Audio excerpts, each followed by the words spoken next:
అలిశెట్టి ప్రభాకర్ అని ఒక కవి ఉండేవాడు. ఆయన ఒక మాట చెప్పిండు,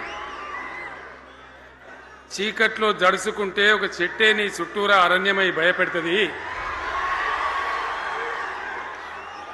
గుండె అంటూ కలిగి ఉంటే గుండె ధైర్యం ఉంటే నీ వెంట అదే పెద్ద సైన్యమై నిలుస్తుంది అని చెప్పిండు ఆయన.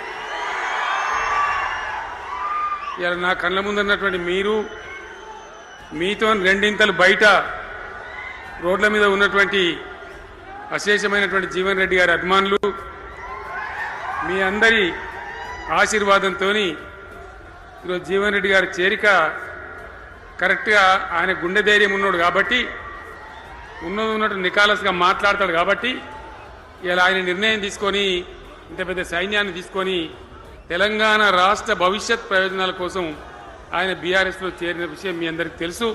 ఆయన వెంట మీరందరూ వచ్చి ఎవరైతే అందరూ ఈరోజు చేరినరో, ఇంకా రాని వాళ్ళు కూడా ఉన్నారో గ్రామాలలో పట్టణంలో, మీ అందరికీ ముఖ్యంగా జీవనన్న గారికి, ఆయన వెంట వచ్చినటువంటి ప్రతి పౌరుడికి, ప్రతి అన్నకు, ప్రతి తమ్ముడికి, ప్రతి చెల్లెకి కూడా పేరు పేరున బీఆర్ఎస్ రాష్ట్ర అధ్యక్షుడిగా నేను హృదయపూర్వకమైన స్వాగతం సుస్వాగతం తెలియజేస్తా ఉన్నాను.